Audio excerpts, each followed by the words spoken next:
ನಾವು ಮಾಡ್ತಾ ಇರೋ ಪೂಜಾ ವಿಧಾನ ಗಂಧದ ಕಡ್ಡಿ ಹಚ್ತೀವಿ. ಆ ಗಂಧದ ಕಡ್ಡಿ ಆ ಸ್ಮೆಲ್ಲು ಎಷ್ಟು ಪಾಯ್ಸನಸ್ ಅಂತ ಏನಾದರೂ ನಾವು ಆಲೋಚನೆ ಮಾಡಿದ್ದೀವ?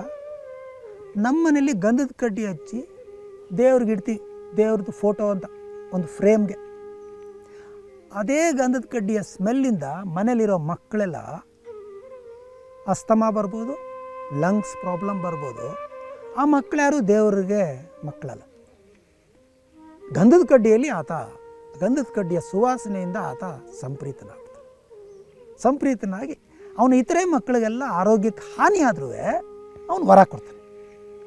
ಇದು ಅರಿವಿನ ಮಾರ್ಗನಾ ಅಥವಾ ಮೂಢನಂಬಿಕೆನಾ? ಗಂಧದ ಕಡ್ಡಿ ಹಚ್ಚಬೇಕು ನಿಜ, ಹೂ ಹಾಕಬೇಕು ನಿಜ. ಹೇಗೆ ಹಾಕಬೇಕು? ಹೇಗೆ ಪಡ್ಕೋಬೇಕು? ಕಿತ್ತೆ ತರಬೇಕಾ? ಬಿದ್ದಿರೋದು ದೇವರಿಗೆ ಸಲ್ಲದಂತೆ. ಯಾಕಪ್ಪ?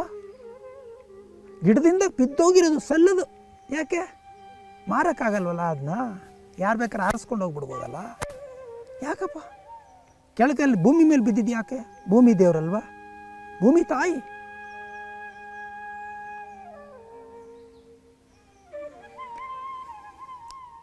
ಆ ಸುಗಂಧ ನಮಗೆ ಭಕ್ತಿ ಭಾವ ತರಕ್ಕೋಸ್ಕರ ಹಚ್ಚೋದು, ಭಗವಂತನಿಗೆ ತೋರ್ಸಕ್ಕಲ್ಲ. ಸಾಯಂಕಾಲ ಆಯಿತು ದೀಪ ಹಚ್ಚೆ, ಕತ್ಲಾಗ್ತಾ ಬಂತು ಇನ್ನೂ ದೀಪ ಹಚ್ಚಿಲ್ವಲ್ಲ ಅಂತ ಹೇಳ್ತಾರೆ. ಇದು ಅನಾದಿ ಕಾಲದಿಂದ ಬಂದಿದ್ದು, ಕರೆಂಟ್ ಬರೋಕ್ಕೆ ಮೊದಲು ಬಂದಿದ್ದು. ಸಾಯಂಕಾಲ ಆಯಿತು ದೀಪ ಹಚ್ಬೇಕೆ, ಮಧ್ಯಾಹ್ನ ಹಚ್ಚಬಾರ್ದು? ಯಾಕೆ ಎಲ್ಲರ ಮನೇಲೂ ಸಾಯಂಕಾಲ ಆಯಿತು ದೀಪ ಹಚ್ಚು ಅಂತಾರೆ? ಯಾಕೆಂದರೆ ಸಾಯಂಕಾಲ ದೀಪ ಹಚ್ಚಬೇಕಾಗಿತ್ತು, ಕರೆಂಟ್ ಇರಲಿಲ್ಲ, ಲೈಟ್ ಇರಲಿಲ್ಲ, ದೇವ್ರ ಫೋಟೋ ಮುಂದೆ ಹಚ್ತಾ ಇದ್ರು. ಈಗ ಏನಾಗೋಯ್ತು? ಕರೆಂಟ್ ಇದ್ದರೂ ದೀಪ ಹಚ್ತೀವಿ. ಯಾರಿಗೆ? ದೇವ್ರಿಗೆ. ಯಾಕೆ? ದೇವ್ರ ಕುರುಡ, ದೇವ್ರಿಗೆ ಕಣ್ಣಿಲ್ಲ. ಈ ಬೆಳಕಲ್ಲಿ ನೋಡ್ಬೇಕು ನಮ್ಮನ್ನು. ನಾನು ಯಾವುದನ್ನು ಖಂಡಿಸ್ತಾ ಇಲ್ಲ. ನಾನು ಪೂಜೆ ಮಾಡೋನು, ನಾನು ದೇವಸ್ಥಾನಕ್ಕೆ ಹೋಗೋನು, ನಾನು ಪರಮಾತ್ಮನ ಇರುವಿಕೆಯಲ್ಲಿ ವಿಶ್ವಾಸ ಇಟ್ಟಿರೋನು. ನಾನು ಹೇಳ್ತಾ ಇರೋದು ಹಿಂಸೆ ಮಾಡಬೇಕು ಅಥವಾ ಅಹಿಂಸೆ ಮಾಡಬೇಕು ಹೇಳ್ತಾ ಇಲ್ಲ. ಇದೆಲ್ಲ ಹಿಂಸೆ. ಈ ರೀತಿ ಜೇನುತುಪ್ಪ ಆಯಿತು, ಹೂವು ಆಯಿತು, ಗಂಧದ ಕಡ್ಡಿ ಆಯಿತು, ತೆಂಗಿನಕಾಯಿ ಹೊಡೆಯೋದಾಯಿತು, ಇದೆಲ್ಲ ಹಿಂಸಾತ್ಮಕ ಅಂತ ಹೇಳ್ತಾ ಇಲ್ಲ ನಾನು ನಿಮ್ಮ ವಿವೇಚನೆಗೆ ಮಾತಾಡ್ತಾ ಇದ್ದೀನಿ. ಹಿಂಸೆನೋ ಅಹಿಂಸೆನೋ ಅಂತ ನಿಮ್ಮ ವಿವೇಚನೆ ನಿರ್ಧರಿಸಲಿ. ನಾನು ಯಾರು ನಿರ್ಧರಿಸೋಕ್ಕೆ? ಪ್ರತಿಯೊಬ್ಬನೊಳಗೂ ನಿಜ ಗುಣ ಇದೆಯಲ್ಲ, ಅದು ನಿರ್ಧರಿಸಲಿ. ನಮ್ಮ ತಲೆ ಕೊಡೋಕ್ಕೆ ರೆಡಿ ಇಲ್ಲ ನಾವು. ನಮ್ಮ ಅಹಂಕಾರನ ಪರಮಾತ್ಮನಿಗೆ ಕೊಡೋಕ್ಕೆ ರೆಡಿ ಇಲ್ಲ. ಯಾವುದೋ ತೆಂಗಿನಕಾಯಿನ ನಮ್ಮ ತಲೆ ಥರ ಹೊಡೆಯೋದು. ನಮ್ಮ ರಕ್ತದಲ್ಲಿ ಪರಮಾತ್ಮನ ಸ್ಮರಣೆ ತುಂಬ್ಕೊಳ್ಳೋಕೆ ರೆಡಿ ಇಲ್ಲ ನಾವು.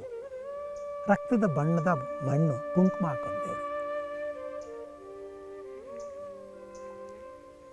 ಅಹಂಕಾರ ಕೊಡೋಕ್ಕಾಗದೇ ಇರೋದ್ರಿಂದ ತಲೆ ಕೂದಲು ಕೊಡೋದು. ಮುಡಿ ಹೆಂಗೆ ಬಂತು? ಮುಡಿ ಕೊಡೋದು ಹೆಂಗೆ ಬಂತು? ಶರಣಾಗ್ತೀನಿ, ನನ್ನ ರೂಪ ಸೌಂದರ್ಯ ಅಲ್ಲ, ನಿನಗೆ ಶರಣಾಗೋದು ಮುಖ್ಯ ಅಂತ ಶುರು ಮಾಡಿದ್ದು. ಈಗ ಎಲ್ಲ ಮೆಕ್ಯಾನಿಕಲ್ ಆಗೋಯ್ತು. ಪೂಜೆ ಮಾಡೋದು ಒಳ್ಳೆಯದಾಗಲಿ. ಆ ಒಳ್ಳೆಯದಾಗೋದು ನಮಗೆ ಮಾತ್ರ ಮಾಡೋಕ್ಕೆ ಇದೇನು ತಂದೆ ಮಕ್ಕಳ ಪಕ್ಷನ ಅಥವಾ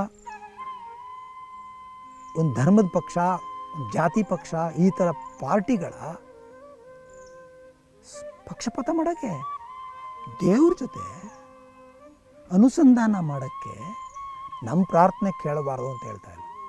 ನಮ್ಗೆ ಆರೋಗ್ಯ ಕೊಡಿ, ನಮ್ಮ ಮನೆ ಕಟ್ಸೋಕ್ಕೆ ಆಶೀರ್ವಾದ ಮಾಡಿ, ನಮ್ಮ ಮಕ್ಕಳಿಗೆ ಒಳ್ಳೆಯ ವಿದ್ಯಾಭ್ಯಾಸ ಕೊಡಿ, ಆರೋಗ್ಯ ಕೊಡಿ, ಎಲ್ಲ ಕೇಳ್ಬೋದು. ಭಗವಂತನ ಕೇಳಿದೆ ಇನ್ಯಾರನ್ನ ಕೇಳಬೇಕು? ಅಸ್ತಿತ್ವನ ಕೇಳಿದೆ ಇನ್ಯಾರನ್ನ ಕೇಳಬೇಕು? ಕೃಪೆ ಅನ್ನೋದು ಅಸ್ತಿತ್ವ ಕೊಡದೆ ಇನ್ಯಾರು ಕೊಡ್ತಾರೆ? ಮನುಷ್ಯ ಕೊಡ್ತಾನ? ಪರಮಾತ್ಮನೇ ಕೊಡಬೇಕು.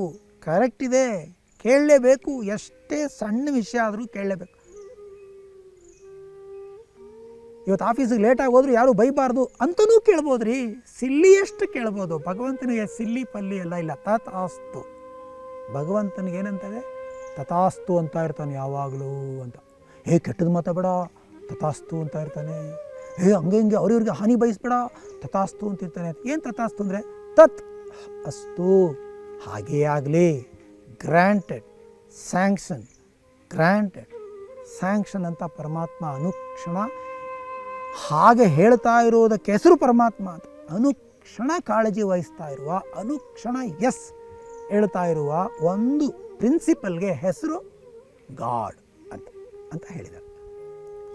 ಅಂಥ ಪರಮಾತ್ಮನ ನಾವು ಹೊಟ್ಟೆಲಿರುವಾಗಲೇ, ತಾಯಿ ಹೊಟ್ಟೆಲಿರುವಾಗಲೇ ನೋಡಿ, ಕಣ್ಣು ಆ್ಯಕ್ಚುಲಿ ಮಗು 2-3 ತಿಂಗಳದಾಗಿದ್ದಾಗ ಎರಡು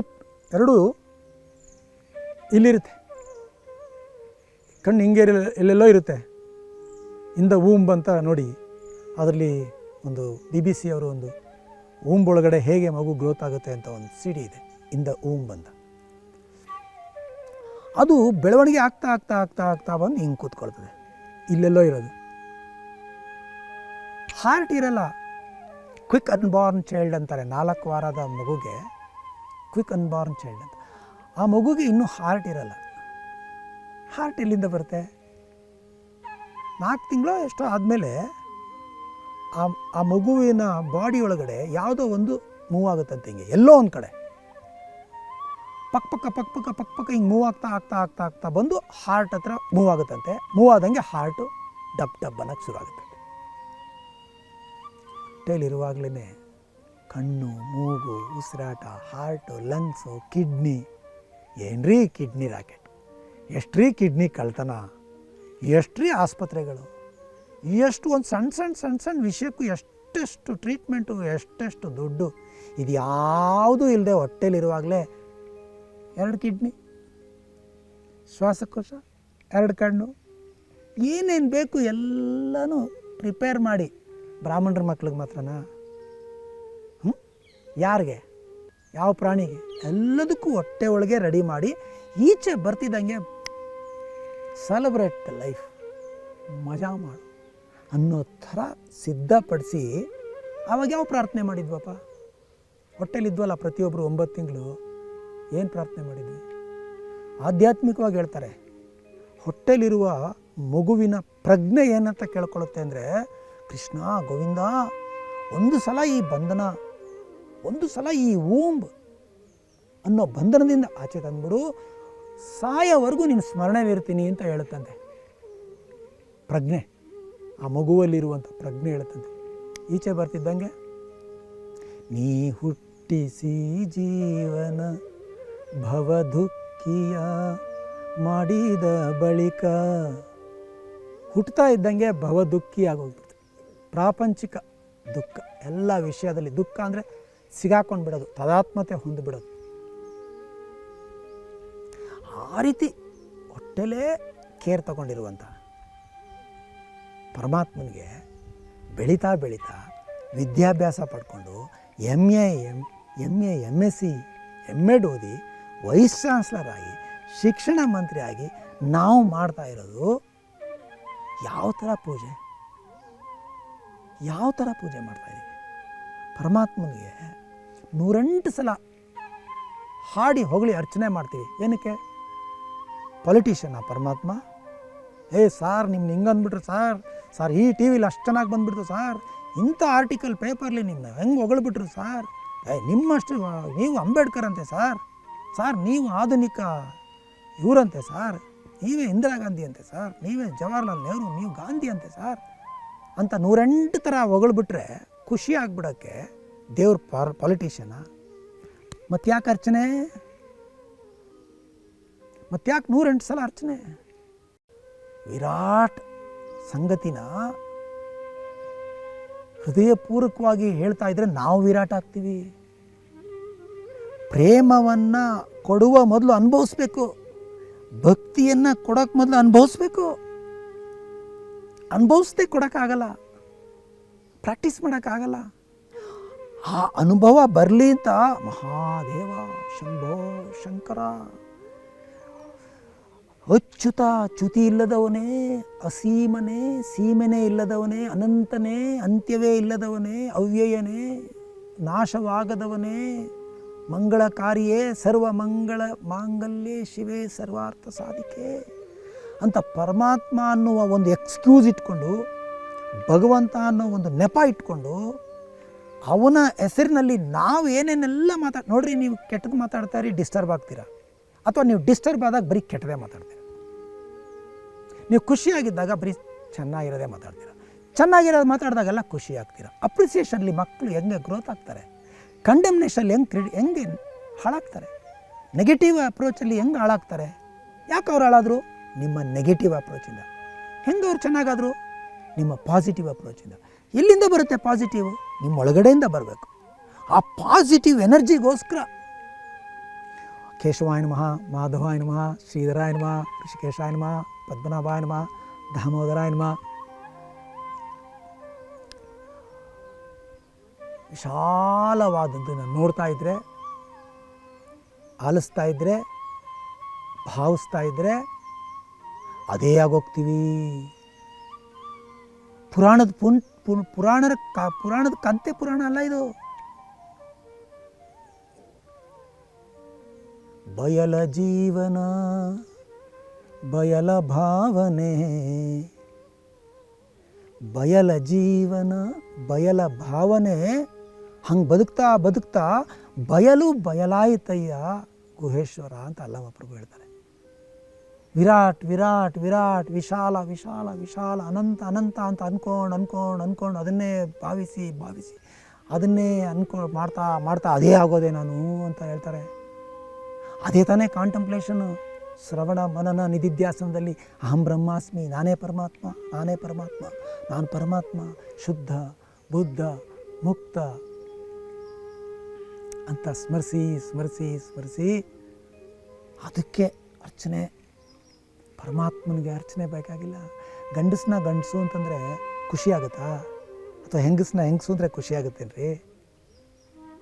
ಸಣ್ಣ ಮಗುನ, ಯೂತ್ 15 ವರ್ಷ ಮಗುಗೆ ಏನಪ್ಪ ಯಂಗ್ಸ್ಟರ್ ಅಂದರೆ ಖುಷಿಯಾಗುತ್ತಾ? 80 ವರ್ಷದವ್ರಿಗೆ ಏನಪ್ಪ ಯಂಗ್ಸ್ಟರಾಗಿ ಕಾಣ್ತೀರಾ ಅಂದರೆ ಖುಷಿಯಾಗುತ್ತೆ. ಇಲ್ಲದೆ ಇರೋದು ಹೇಳಿದಾಗ ಖುಷಿಯಾಗುತ್ತೆ. ಸಹಜವಾಗಿರೋದು ವಿಷಯ ಹೇಳಿದ್ರೆ ಸೋ ವಾಟ್ ಅನಿಸುತ್ತೆ. ಏನಪ್ಪ 2 ಕಣ್ಣಿದೆ ಅಂದರೆ ಸೋ ವಾಟ್. ಏನಪ್ಪ ಉಸಿರಾಡ್ತಾ ಇದೆಯಾ ಅಂದರೆ ಎಸ್, ವಾಟ್ ಈಸ್ ಇದು? ಖುಷಿ ಏನಾಗಲ್ಲ, ಇಟ್ಸ್ ಅ ಫ್ಯಾಕ್ಟ್. ಭಗವಂತನ ಎಷ್ಟು ಹೇಳಿದ್ರು ಇಟ್ಸ್ ಅ ಫ್ಯಾಕ್ಟ್. ಭಗವಂತನ ಹೆಂಗೆ ಖುಷಿಯಾಗುತ್ತೆ? It is a fact. ಏನೇ ಹೇಳು, ಇಟ್ ಈಸ್ ಅ ಫ್ಯಾಕ್ಟ್. ಹೆಂಗೆ ಖುಷಿ ಮಾಡಿಬಿಡ್ತೀಯ? ನೀನು ಖುಷಿಯಾಗಿ ಅವನ್ನ ಖುಷಿ ಮಾಡ್ಬೋದು. ಉಳಿದ ಮಕ್ಕಳನ್ನ ಖುಷಿ ಮಾಡಿಸಿ ಅವನ್ನ ಖುಷಿ ಪಡಿಸ್ಬೋದು. ಅನಾಥರನ್ನ ಪ್ರೀತಿಸಿ, ಅನಾಥನಾಥನನ್ನ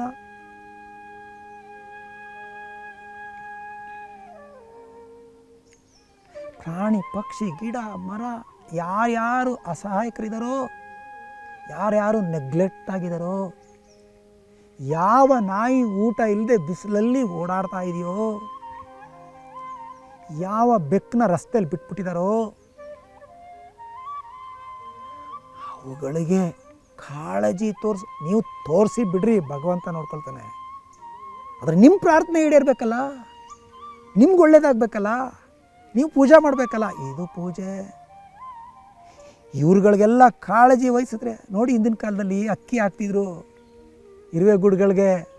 ದೇವಸ್ಥಾನಕ್ಕೆ ಹೋಗುವಾಗ ಇರುವೆ ಗುಡ್ಗಳಿಗೆ ಅಕ್ಕಿ ಹಾಕ್ತಿದ್ರು, ಸಕ್ಕರೆ ಹಾಕ್ತಿದ್ರು.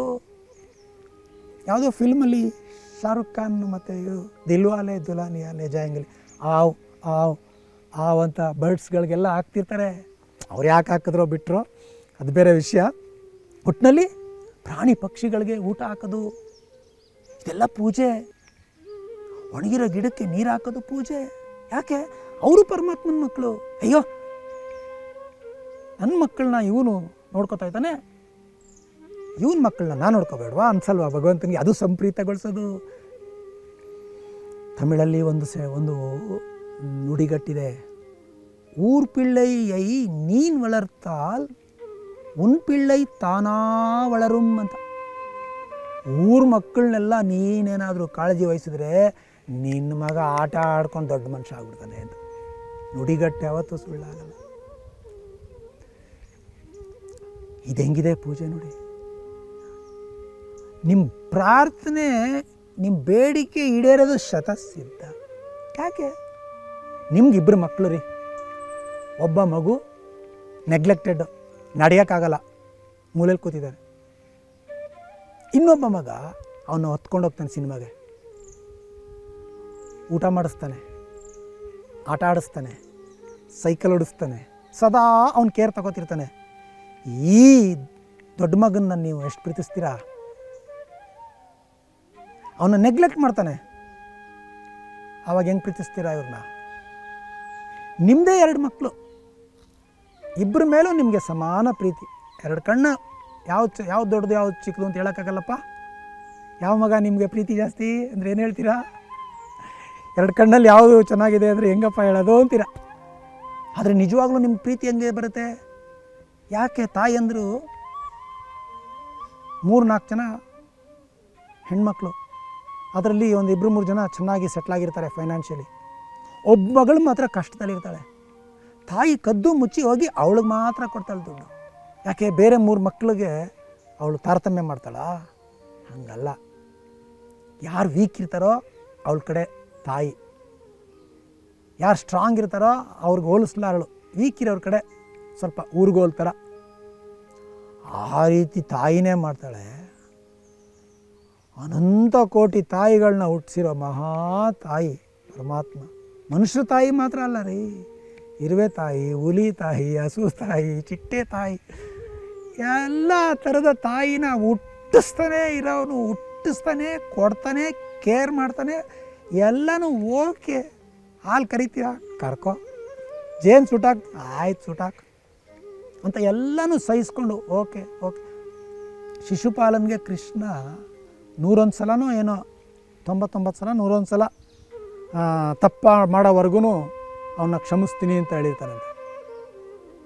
ಶಿಶುಪಾಲ ಎಂಥ ಕ್ರೂರಿ ಅವನು. ನಾವು ನೀವು ಲೆಕ್ಕ ಹಾಕೋಣ ಎಷ್ಟು ತಪ್ಪು ಮಾಡಿದ್ದೀವಿ ಅಂತ. ಭಗವಂತನಿಗೆ ಬೇಸರ ಆಗುವ ಹಾಗೆ ಜೀವನದಲ್ಲಿ ಎಷ್ಟು ಸಲ ನಡ್ಕೊಂಡಿದ್ದೀವಿ ಅಂತ ಲೆಕ್ಕ ಹಾಕಿ. ಶಿಶುಪಾಲ ಮುಗ್ಧನಂಗೆ ಕಂಡುಬಿಡ್ತಾನೆ. ಬರೀ 100+. ನಮ್ಮದು ನಿಮ್ಮದು ಎಷ್ಟು ಲಕ್ಷನೋ ಹುಟ್ಟಿದಾಗಿಂದ. ಗೊತ್ತಿದ್ದು ಗೊತ್ತಿಲ್ಲದೆ ಇರೋದು ಸೇರಿಸ್ಬಿಟ್ರಂತೂ ಅನುಕ್ಷಣ. ಅನ್ಕಾನ್ಷಿಯಸ್ ಅಂದರೆ ಮಿಸ್ಟೇಕ್. ಕಣ್ಣು ಕಾಣ್ತಾ ಇಲ್ಲ ಕುರುಡ ಅಂದರೆ ದೇವ್ರ ಫೋಟೋನೂ ತುಳಿಯೋದೆ, ಮಗುನೂ ತಿಳಿಯೋದೆ, ಹೂವನ್ನು ತುಳಿಯೋದೆ, ಕಚಡನೂ ತುಳಿಯೋದೆ ಕಣ್ಣು ಕಾಣದೇ ಇದ್ಮೇಲೆ. ಸೊ ನಾವು ಪೂಜೆ ಮಾಡಲೇಬೇಕು ಭಗವಂತನಿಗೆ. ಆವಾಗವಾಗ ಕೃತಜ್ಞತೆಯೂ ಸಲ್ಲಿಸ್ಬೇಕು. ನಾವು ಏನಾದರೂ ಒಂದು ಸಣ್ಣ ಪುಟ್ಟ ಯಾರಾದರೂ ಹೆಲ್ಪ್ ಮಾಡಿದ್ರೆ ಥ್ಯಾಂಕ್ ಯು ಅಂತ ಕಳಿಸ್ತೀವಲ್ವ ಮೆಸೇಜು, ಸಣ್ಣ ಪುಟ್ಟದಕ್ಕೇ. ಭಗವಂತನ ಕೇಳ್ತೀವಿ, ಕೆಲಸ ಆಯಿತು. ದುಡ್ಡು ಕೊಡೋದು, ತಲೆ ಮುಡಿ ಕೊಡೋದೆಲ್ಲ ಭಗವಂತ ಅಲ್ಲ. ಥ್ಯಾಂಕ್ ಯು, ಧನ್ಯತಾ ಭಾವ. ಯಾಕೆ ಭಗವಂತನಿಗೆ ಖುಷಿ ಆಗುತ್ತೆ ಧನ್ಯತಾ ಭಾವದಲ್ಲಿದ್ದರೆ? ಧನ್ಯತೆಯಲ್ಲಿ ನಾವು ಬೆಳೆದ್ವಲ್ಲ, ಭಗವಂತನಿಗೆ ನನ್ನ ಮಗ ಧನ್ಯತೆಯಲ್ಲಿ ಬೆಳೆದ್ನಲ್ಲ ಅಂತ. ನಾವು ಪಾಸಿಟಿವಿಟಿಲಿ ಬೆಳೆದ್ವಲ್ಲ ಅಂತ. ಪಾಸಿಟಿವಿಟಿಯ ಒಟ್ಟು ಮೊತ್ತ ತಾನೇ ಪರಮಾತ್ಮ, ಒಟ್ಟು ಮೊತ್ತ.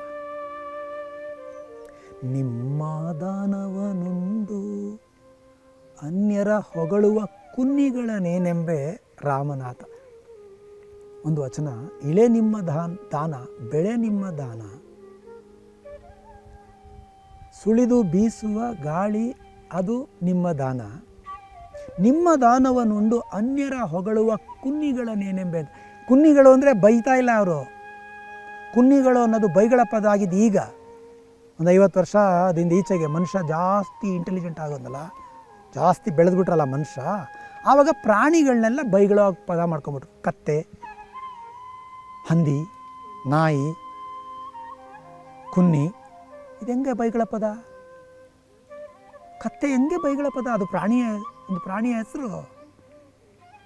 ಕುರಿ ನನ್ನ ಮಗ ಹೆಂಗಪ್ಪ? ಪೆದ್ದತನಕ್ಕೂ ಕುರಿಗೂ ಏನು ಸಂಬಂಧ? ಅದೊಂದು ಪ್ರಾಣಿಯ ಹೆಸರು.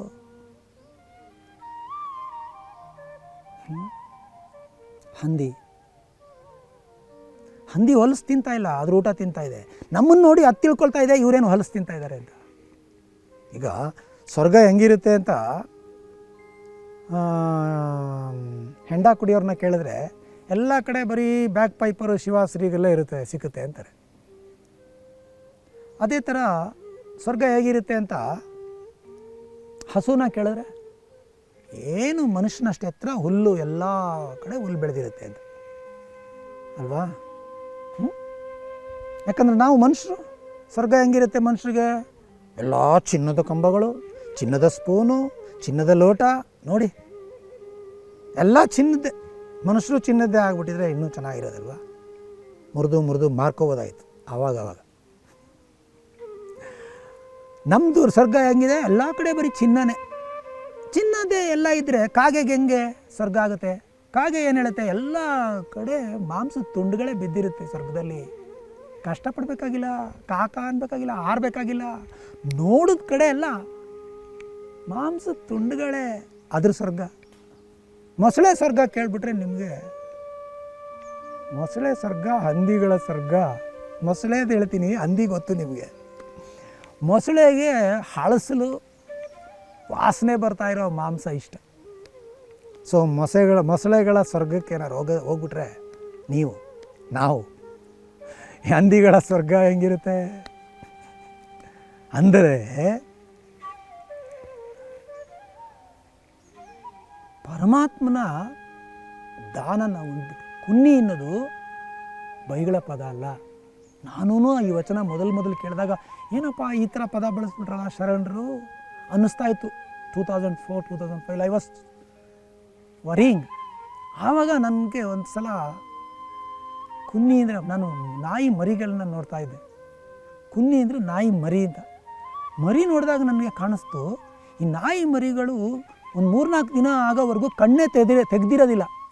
ಕಣ್ಣು ಮುಚ್ಕೊಂಡು ಅಂತ ಹಾಲು ಕುಡಿತಾ ಇರ್ತದೆ ತಾಯಿಯಿಂದ, ಕಣ್ಣು ಮುಚ್ಕೊಂಡು.